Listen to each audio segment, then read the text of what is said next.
La culture juive enchantée avec Hélène Engel. Voici votre animatrice, Hélène Engel. Bonsoir à tous, shalom les koulam. Aujourd'hui, la culture juive enchantée vous propose 2 albums assez récents à vous mettre sous la dent. Le premier est sorti l'an dernier, en 2019. Il s'agit de l'album Atlantidish de Ruth Levin. L'autre album est encore plus nouveau. Il s'agit de l'album du groupe montréalais Tessala. Mais procédons avec ordre et méthode, et donc on commence avec un album très poétique et touchant. Le titre Atlantidish évoque les mondes disparus, mais aussi la beauté et le merveilleux. Pour Ruth Levin, le yiddish est un peu son Atlantide, mais grâce à elle et d'autres, on peut encore en profiter abondamment. Atlantidish est un album hommage au grand poète yiddish, Yitzhak Manger, puisqu'on y suit le vol du pan doré sur 14 chansons. Le pan doré est l'image fétiche de Yitzhak Manger. C'est un album qui peut sembler très dépouillé, car c'est juste voix et guitare. Oui, mais quelle guitare! Écoutons donc cette chanson, dit Goldene Pave, le pan doré, qui ouvre l'album. Le pan doré est une chanson populaire ancienne où une jeune femme se lamente sur son mariage malheureux et se compare au pan doré qui, selon une légende encore plus ancienne, aurait perdu sa plume d'or dans un pays étranger. Cette image évoque le rêve de bonheur et de beauté dans la tradition ashkénaze, aussi l'espoir, l'inaccessible vers quoi on tend. Et dans le poème de Yitzhak Manger, elle représente également l'inspiration poétique. Prêtez attention au jeu de guitare. On dirait presque qu'il joue 2 instruments différents, tellement il en tire des sons variés.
c'était Le Pan doré, interprété par Ruth Levin, accompagné à la guitare par Alexei Bielouzov.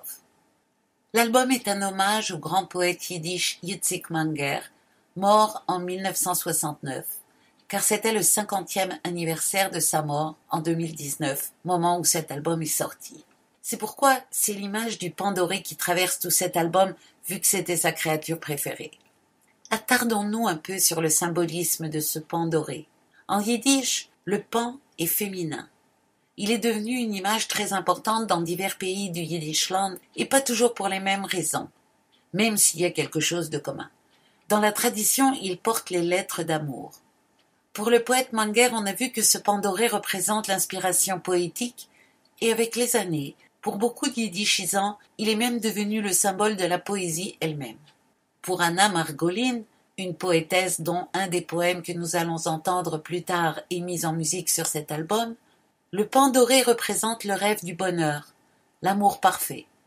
Le pan doré est donc l'inspiration, un miracle, l'espoir. Pour les juifs hongrois, il est même devenu le symbole de la liberté perdue. Il est amusant de remarquer la similitude avec le phénix et de se dire que cet oiseau d'origine païenne est devenu symbolique de la poésie yiddish. On va écouter la 7e chanson, intitulée Yam Lieder, soit Chant de la mer au pluriel. C'est une chanson écrite par le poète Bialik et la musique a été composée par Meir Shmeor. Au-delà de l'histoire racontée par la chanson, c'est le thème de la nostalgie pour le bonheur perdu. Ici, il s'agit de la nostalgie pour Sion. La chanson décrit quelqu'un qui prend la mer et qui pense aux gens qu'il aime. Puis une tempête se lève. Ce morceau m'a frappé dès la première écoute. On entend une guitare très hispanisante pour commencer, et pourtant, je me suis immédiatement mise à penser à la chanson Dans le port d'Amsterdam de Jacques Brel. Oui, il y a des petits bouts de phrases qui y ressemblent, mais ce n'est pas assez pour prétendre faire un lien direct. Et la guitare flamencoisante suffit à nous amener ailleurs. Mais il est clair qu'on est au bord de la mer et que ça ne se passe pas très bien.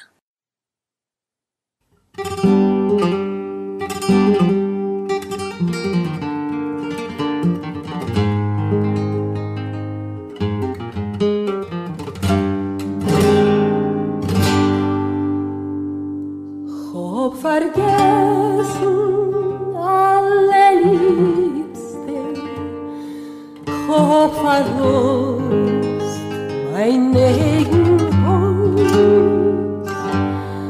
hab dem Jan sich abgegeben, trag mich Jan zum Mutters Schoß. Und du meine Wildgetreuer, treib mein Schiff zu jenem Dreck, was meine Herz auf Adler fiel, sucht schon lang zu ihm weg. Bringen sollst du mich beschonen, dämmelt ließ ich dir zurück. Grüßen sollst du alle Liebste und erzähl sie von mein Glück.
der weißer Scheun, Chwalies Leiben, Chwalies Schlangen, ausgewachsen von dem Pein. Hat sich ein Tal geöffnet, und steht auf eucher Berg, Vater Segel, boi dich Mastbäume, du ein Herz, bleib fest und stark.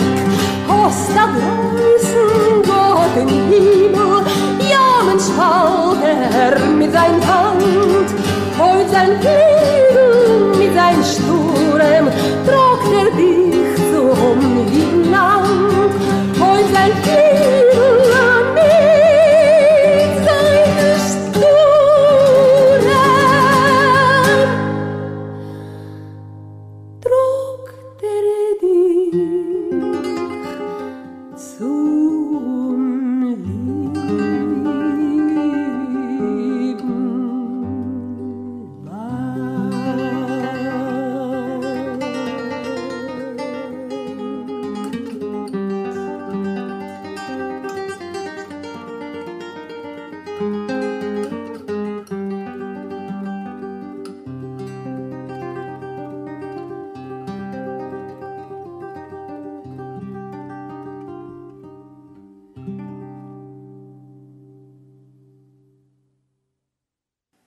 C'était Chant de la mer, interprété par Ruth Levin, accompagné à la guitare par Alexei Belouzov.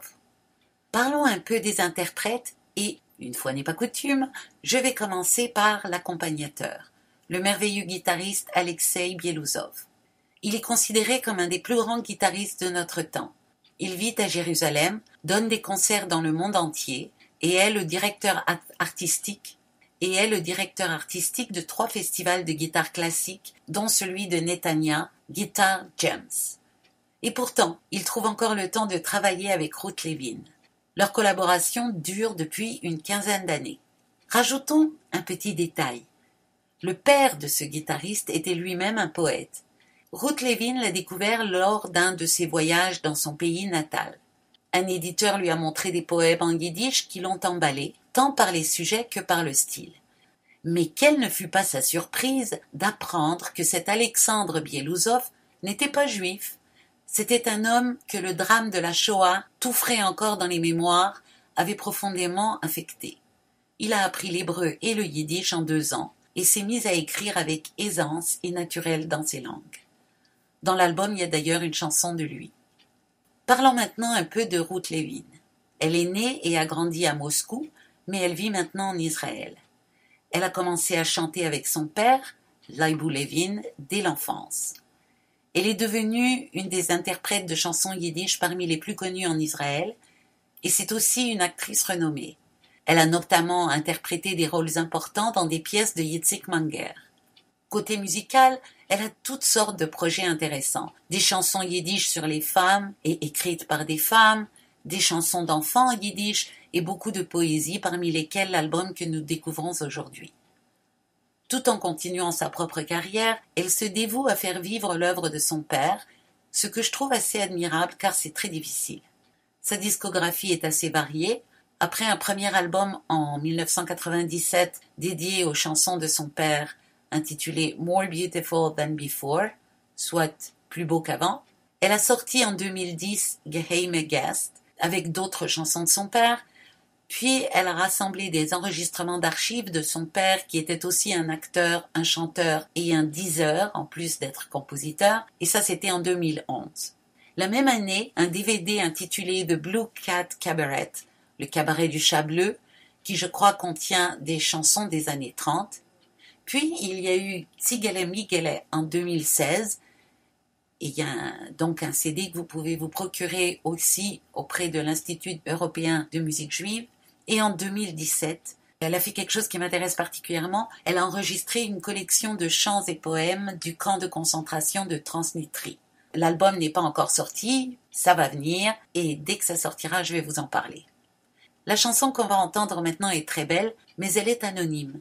Elle parle du vent qui, dans ce cas précis, apporte de bonnes choses, la chaleur du sable sous les pieds, la beauté de la flamme qui danse. Wind, Wind, komm mal her.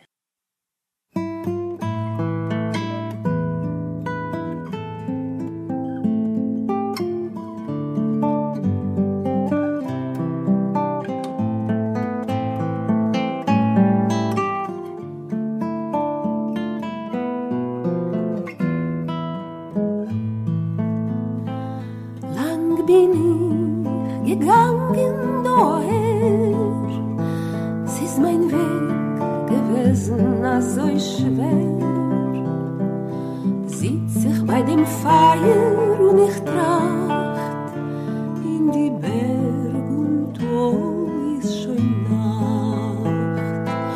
Wind, Wind, komm her, wie Schopf und Neugeträr, Sorge, Pein, Neut und Schräg. Wind, jaga weg, Wind, Wind, komm her, wie Schopf und Neugeträr, Sorge, Pein, Neut und Schräg. Wind, jaga weg. Ach, wie schön, es flackert reut der Flamm, heiße Wind, jagen sich zum Lamm. Es pochet unter Fies der heißer Sand. Ach, wie schön ist das gemacht bei uns im Land. Wind, Wind, komm her, wie Schopf und Neugeträr, Sorge, Pein, Neut und Schräg. Wind, jaga weg, Wind, Wind, komm her, wie Schopf und Neugeträr, Sorge, Pein, Neut und Schräg. Wind, jaga weg. So ein Berg Schakal in der Nacht, als der Wind, was hat sich mir gedacht, als was schwer wird leichter sein als Wind. Sing uns Wind, helf uns Wind, kiel uns Wind. Wind, Wind, komm her, wie Schopf und Neugeträr, Sorg, Pein, Neut und Schreck. Wind, jaga weg, Wind, Wind, komm her, wie Schopf und Neugeträr, Sorg, Pein, Neut und Schreck. Wind, jaga weg.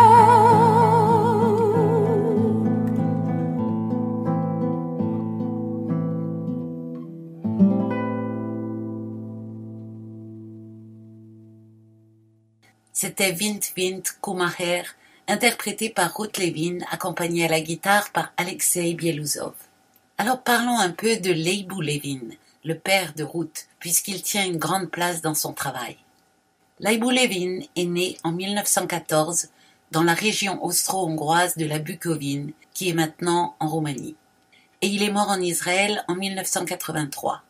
Il a laissé un grand nombre de mélodies qu'il a posées sur des poèmes en yiddish et que sa fille a regroupées en une anthologie comprenant 49 chansons de 21 poètes différents, publiées par les éditions Peretz à Tel Aviv.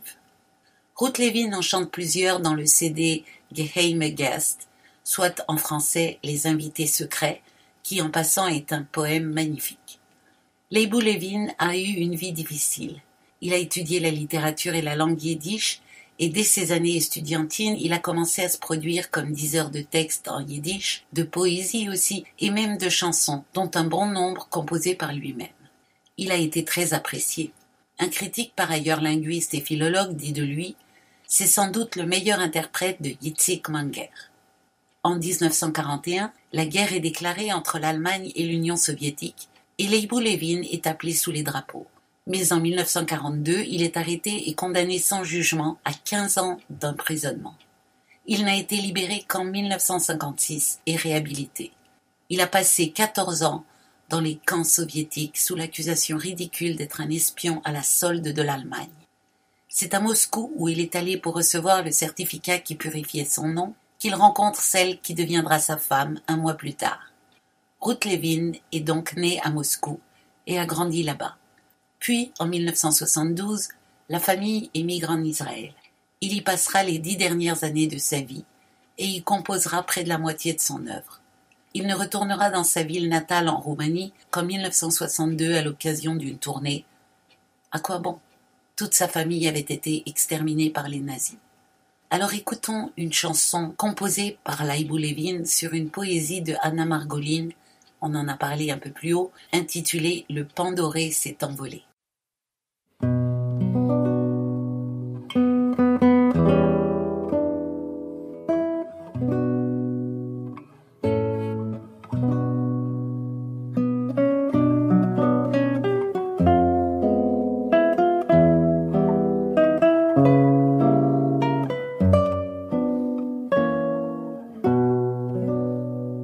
ist die goldene Pave geflogen, geflogen, und die Nacht hat geöffnet die goldene Augen, lichtigere meine, schlaf ein, schlaf ein.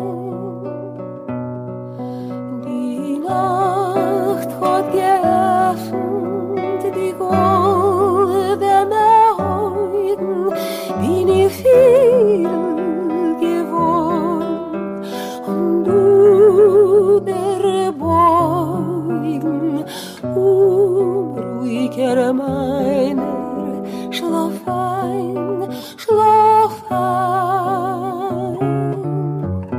Bin ich viel geworden, und du der Beugen, und das Glück über uns hat verliebt sich gebeugen,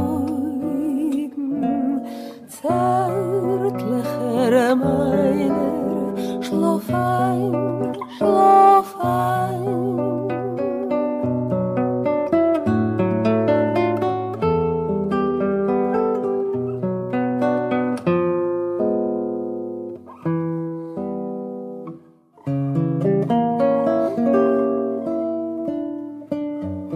Und das Glück über uns hat verliebt sich gebeugen, gelost uns allein und verflogen.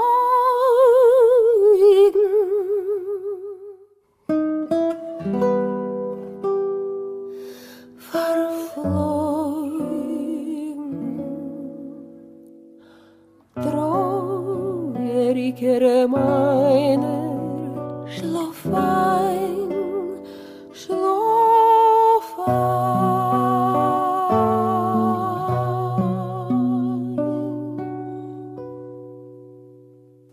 C'était Le Pan doré s'est envolé, interprété par Ruth Levin, accompagné à la guitare par Alexei Bielousov.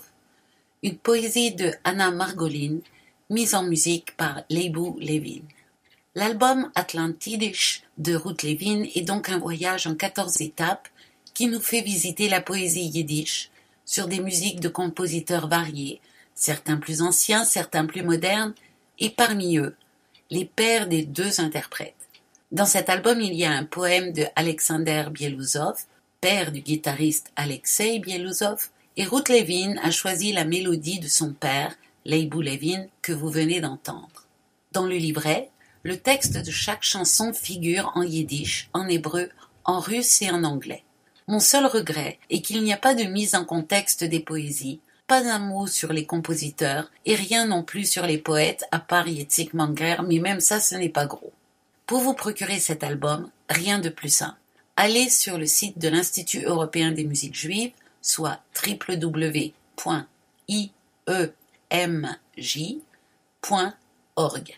et vous le trouverez dans leur collection, ou tapez Ruth Levin sur votre furteur favori et allez sur son site. Vous êtes sur Radio Shalom Montréal, hébergé par Radio Gospel sur 1650 AM, à l'émission La culture juive enchantée, animée par Hélène Engel. Je vous propose d'aborder maintenant notre deuxième album, celui de l'ensemble Tessala. Il s'intitule « D'ailleurs à aujourd'hui ». J'aime bien cette contraction de l'espace-temps. Eux nous proposent de la musique purement instrumentale. La guitare reste l'instrument vedette, ce qui nous fait un lien avec l'album précédent, mais on entend aussi un luth et des percussions.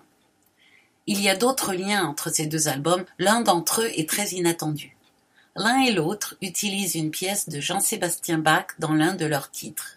Je vous propose d'écouter celui que Tessala a choisi. Il s'agit de la bourrée extraite de la suite pour luth en mi mineur de Jean-Sébastien Bach, donc. Cela commence de la façon habituelle, sauf qu'on entend une percussion que Bach n'avait pas prévue. Puis Tessala déconstruit la pièce en jouant différents motifs et en les réorganisant et en les variant, et ils finissent par une improvisation sur un des motifs.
C'était bourré d'après un thème de Jean-Sébastien Bach, interprété par l'ensemble Tessala. Alors qui est Tessala ? C'est un ensemble de 3 musiciens, le guitariste Samuel Bonnet, le oudiste Khalil Mokadem et le percussionniste Nathaniel Huard. Un franco-israélien, un marocain et un québécois. Leur point commun, c'est de vivre à Montréal. Comme chacun des membres possède un parcours musical différent, le groupe doit faire preuve de créativité pour que règne l'harmonie musicale. L'adaptation que cela demande est basée sur la curiosité et l'ouverture envers l'autre. C'est un beau modèle du vivre ensemble dont on parle tant, mais qu'on ne voit pas si souvent que ça. Et ce programme est d'ailleurs annoncé par le nom du groupe. Tessala vient de tessellation, qui est le procédé pour faire de la mosaïque. J'ai envie de vous raconter comment ce groupe s'est constitué, car c'est un héritage posthume que nous devons au regretté rabbin Ron Hagen de la synagogue d'Orshey Emet. Il voulait faire connaître la musique judéo-orientale à sa congrégation qui est à grande majorité ashkénaze, et il voulait avoir, une fois par mois, un office à saveur orientale. Alors il a mis en contact Samuel et Nathaniel, puis Khalil s'est adjoint.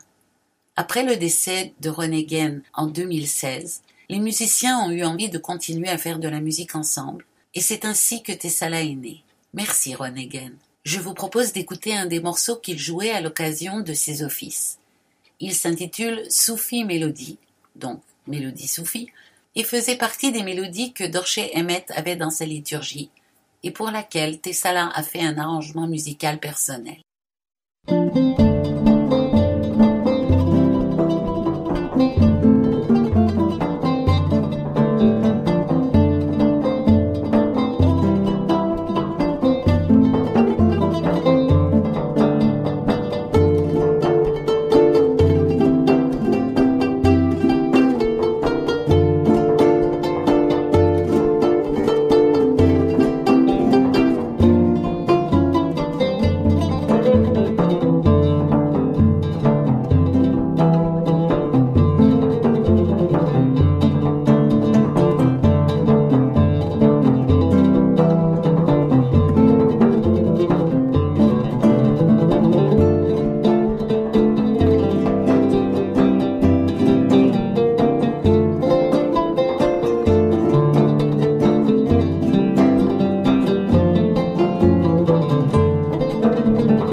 C'était Soufi Mélodie, interprétée par l'ensemble Tessala. Sur l'album qui commence avec un prélude de Nouba, il y a ensuite 3 airs qui étaient joués lors des offices à Dorshey Emet, celui que vous venez d'entendre, et les prières Va Ani Tefilati et Mizmor les David, sur des compositions de Shlomo Carlebach. Parlons un peu des 3 musiciens qui composent le groupe Tessala. Il y a d'abord Samuel Bonnet, qui est un peu le maître d'œuvre du groupe depuis presque 3 ans maintenant. Titulaire d'une maîtrise en guitare classique, Samuel s'est formé auprès des grands maîtres de cet instrument et a donné des récitals et des concerts en France, en Amérique du Nord et en Israël. Tessala lui permet de mélanger toutes ses influences, classique, jazz, musique latine, judéo-orientale. Très impliqué dans l'éducation, il mène parallèlement une riche carrière d'enseignant et de pédagogue. Samuel Bonnet enseigne la guitare classique et l'exploration musicale à l'école de musique Vincent d'Indy et a créé les ateliers Jazz et Recyclage, destiné à sensibiliser les enfants à l'importance du recyclage dans une démarche créative, ludique et écologique. Puis il y a Khalil Mokadem, diplômé du Conservatoire de musique du Maroc, qui joue du oud et du violon et a une grande expertise des musiques arabo-andalouses et orientales. Il a cofondé l'Orchestre andalou de Montréal en 1998 et l'Association Soleil de l'Andalousie de Montréal en 2011 et il en est le directeur artistique depuis sa création. Il a participé à de nombreux festivals et manifestations musicales de genres variés au Maroc, en Europe et en Amérique du Nord. Le troisième, mais non le moindre, est Nathaniel Huard. Il est spécialiste des musiques classiques savantes du Moyen-Orient. Il joue du rik et du bendir. Sa passion pour la musique orientale l'a mené à étudier auprès des plus grands maîtres, qu'ils soient en Syrie, en Turquie, aux États-Unis ou en Colombie-Britannique. Il joue aussi avec d'autres ensembles et participe à de nombreux festivals tels que le Festival du monde arabe, Orientalis, le Festival séfarade ou le Festival des traditions du monde de Sherbrooke. Je vous propose d'écouter maintenant le morceau intitulé 24 juin. C'est une composition de l'accordéoniste québécois Philippe Bruno. C'est presque accidentellement que ce morceau se retrouve dans le répertoire de Tessala. La Havoura de Mile End a organisé une soirée pour la Saint-Jean et a demandé à Tessala de jouer pour l'occasion. Et c'est en recherchant des pièces qui pourraient convenir qu'ils sont tombés là-dessus.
C'était le morceau Le 24 juin, interprété par l'ensemble Tessala. C'est le titre qui clôture l'album D'ailleurs à aujourd'hui, qui vient tout juste de sortir en janvier 2020. Il comprend 8 titres dont vous avez entendu 3. Pour vous procurer cet album, vous pouvez le trouver sur Bandcamp. Et pour les gens comme moi qui aiment tripoter un vrai album physique et matériel, allez sur leur site www.ensembletessala en un seul mot, .com. Et Tessala, T-E-2-S-A-L-A. Écrivez-leur, et de plus, vous y verrez leur date de concert et pourrez ainsi aller les voir jouer pour de vrai. Passons maintenant à une expérience étonnante à tenter, c'est l'atelier de Teima que nous offre Sandrine Ankawa. Je vous conseille de vous munir d'un papier et d'un crayon pour noter les détails qui vont suivre, car cette information ne circulera que dans des milieux très fermés. Teima signifie harmonie en hébreu. La teima est un ensemble de 22 mouvements dont les chorégraphies sont liées à la symbolique, à la calligraphie et la dynamique de chacune des 22 lettres de l'alphabet hébraïque. Ces 22 lettres de l'alphabet hébraïque représentent un chemin initiatique pour aller vers soi et de là vers l'univers. Cette méditation dansée des lettres nous mène vers une connexion spirituelle et corporelle. J'ai suivi un des ateliers. Et c'est intéressant, c'est un petit peu comme du tai chi, mais avec les lettres hébraïques comme support et guide. Alors attention, notez bien, les cours se tiendront le mercredi soir de 19h à 20h30 dans les 3 dates suivantes, 11 et 18 mars et le 1er avril, au centre SOA qui se situe au 961 rue Rachel Est à Montréal. Les cours durent 1h30 et coûtent $20, un peu moins quand on s'inscrit pour la série. Le lien pour s'inscrire est trop compliqué, alors je vous donne ici, avec sa permission, l'adresse courriel de l'animatrice. sandrineankawa@yahoo.fr. Et Ankawa, ça s'écrit A-N-K-A-O-U-A. Je n'ai pas de matériel sonore à vous faire entendre pour illustrer l'atelier de Teima de Sandrine Ankawa, alors je voudrais vous faire entendre quelque chose de tout à fait original que j'ai découvert par hasard en m'égarant sur la toile internet et cherchant autre chose. Il s'agit du groupe allemand Silja ou Silja. Je pense qu'on dirait Silja. C'est un trio aussi, avec également une guitare, mais dans ce groupe ce n'est plus la guitare l'instrument vedette, mais la cornemuse, et jouée par une femme de surcroît, ce qui est assez rare. Elle s'appelle Christina Kunzel. Les 2 autres sont le violoniste Mark Kovnatski que nous connaissons ici au Canada, car il était un musicien invité à un concert de So Cold et il enseigne dans toutes sortes de camps klezmer. Le 3e est le guitariste Ben Aschenbach qui joue aussi du sistre. Ce groupe est tout jeune, fondé en 2018, et il réunit des univers presque aussi différents que le groupe Tessala, puisqu'il rassemble la musique traditionnelle allemande et du Moyen-Âge avec le pop-rock et la musique klezmer. Écoutons la chanson Ungarisches Sonnengöttin ou Göttin. C'est une fantaisie linguistique inventée par le groupe Silja qui pourrait peut-être se traduire par déesse du soleil hongroise.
c'était Ungarische Sonnengotin, interprété par le groupe allemand Cilia.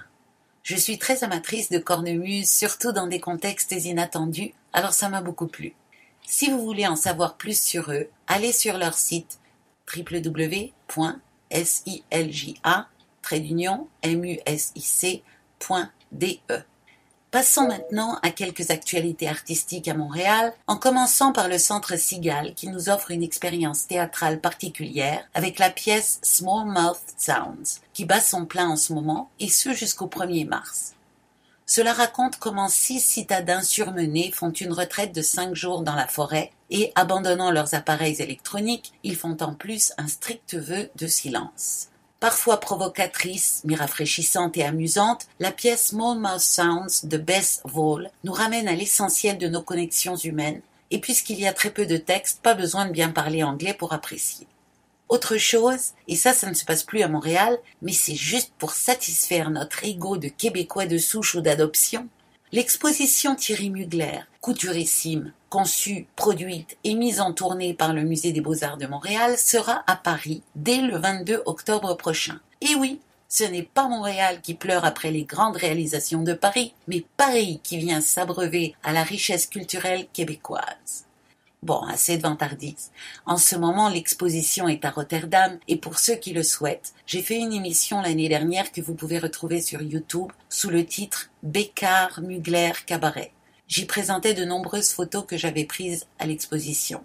Même si mes talents de photographe ne sont pas à tomber par terre, je pense que ça vous donnera une petite idée de ce que vous pourrez voir à l'exposition. Enfin, pour les allumés de la musique soufie, à la salle Oscar Peterson, l'ensemble de musique soufie Kawali de Farid Ayaz et Abou Mohammad se produira le 13 mars à un horaire un peu spécial, soit 18h30. Donc je répète, le 13 mars à 18h30 à la salle Oscar Peterson pour un concert unique que je vous recommande. Ils sont assez remarquables, mêlant tradition du XIVe siècle et basse électrique. Et finalement, on n'est pas si éloigné que ça de la musique arabo-judéo-andalouse. Écoutons-en un petit bout, parce que le morceau dure 16 minutes, et vous pouvez le trouver sur YouTube si vous voulez l'entendre au complet. Moi, j'ai bien aimé.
C'était un extrait du morceau Khabaram Rassida de l'ensemble de musique soufie Kawali de Farid Ayaz et Abou Mohammad. Pour terminer, un petit peu d'histoire. Je vais vous parler de Toscanini et de sa relation avec les Juifs, en m'inspirant d'une publication du site Yiddish pour tous par Charles Yisroel Goldslagier. Arturo Toscanini est né à Parme, en Italie, le 25 mars 1967 et mort à New York le 16 janvier 1957. Nous avons célébré le mois dernier le 63e anniversaire de sa mort. L'histoire que je vais vous conter commence en décembre 1936, quand Arturo et son épouse Carla prennent la route de Tel Aviv pour y diriger le nouvel orchestre symphonique de Palestine, composé de musiciens réfugiés juifs ayant échappé à la persécution. Toscanini est resté là plus d'un mois et a refusé d'accepter un cachet ou le remboursement de ses frais de voyage.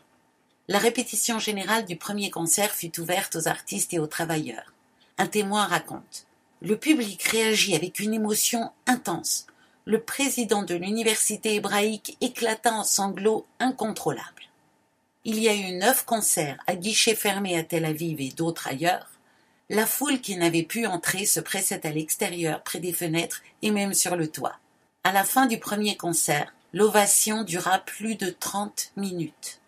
Toscanini s'intéressait aussi beaucoup aux affaires de la Palestine en dehors de la musique. Il s'enthousiasmait de voir les usines de potasse et les colonies agricoles de Palestine. Il visita Bethléem, Nazareth, les kibbutzim, des fermes expérimentales et l'université hébraïque. Il appelait le pays des miracles, où des juifs médecins, avocats et ingénieurs en Allemagne étaient devenus agriculteurs qui transformaient des dunes de sable en oliveraies et orangeraies. Peut-être parce qu'il était fils d'un révolutionnaire, son père Claudio Toscanini était un compagnon d'armes de Garibaldi, Arturo Toscanini connaissait la valeur de l'argent pour les petites gens. Comme de nombreux mélomanes ne pouvaient pas se procurer des billets pour ses concerts, Toscanini ouvrit certaines répétitions au public, moyennant un prix d'entrée modique. Arrivé sur les lieux, la répétition publique 30 minutes à l'avance, Toscanini s'étonna de ne voir personne devant la porte ou essayer d'entrer dans la salle. C'est que le public était déjà arrivé depuis longtemps. La salle était pleine à craquer. Il était un peu difficile, Toscanini. Il était très exigeant et ne s'enfargeait pas dans les fleurs du tapis quand il avait une critique à faire à quelqu'un. Mais il a toujours essayé d'aider en refusant d'être payé quand la cause lui semblait importante et en prenant des positions nettes. Par exemple, pendant le 2e séjour des Toscanini en Palestine, en 1938, l'Italie annonça sa politique antisémite en adoptant des lois raciales allemandes qui privaient les Juifs de leur citoyenneté. Toscanini qualifia la nouvelle politique de truc médiéval. Lorsque l'Autriche fut annexée par le Reich allemand, Toscanini abandonna Salzbourg pour la Suisse et inaugura le festival de Lucerne au cours de l'été 1938. L'orchestre était composé de musiciens juifs expulsés par Hitler et Mussolini et d'autres qui les avaient rejoints par solidarité. Bref, un homme pas facile, mais droit dans ses bottes comme on dit ici. J'avais envie de lui rendre hommage et quand cette émission sera sur YouTube, vous verrez des images de Toscanini. Pour les quelques instants qui nous restent, je vous propose d'écouter un très joli morceau qui figure sur l'album de Ruth Levin dont nous avons parlé au début, composé par son père, Laïbou Levin, mais dont le texte est perdu. La mélodie est donc jouée par la flûte et cela s'intitule « Petite chanson d'amour ». Shir Ahava Katan.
C'était Shir Ahava Katan, interprété par le guitariste Alexei Bielouzov et la flûtiste Yekaterina Matyushenkova. Ah, et une toute dernière nouvelle, du 1er au 22 mars, le Centre Cigale accueille la chanteuse Louise Pitre, nommée au Tony et 4 fois récipiendaire du prix Dora, et Joseph Matheson. Les deux artistes unissent leurs talents pour un concert célébrant les artistes musicaux juifs des années 60 qui ont contribué à la musique ayant conquis toute une génération. Vous y redécouvrirez les œuvres de Bob Dylan, Leonard Cohen, Carole King, Simon et Garfunkel, Laura Nyro et bien d'autres. Cela s'appelle The Times They Are Changing et ce sera dirigé par Avery Saltzman. Et je vous dis à la semaine prochaine. La culture juive enchantée avec Hélène Engel.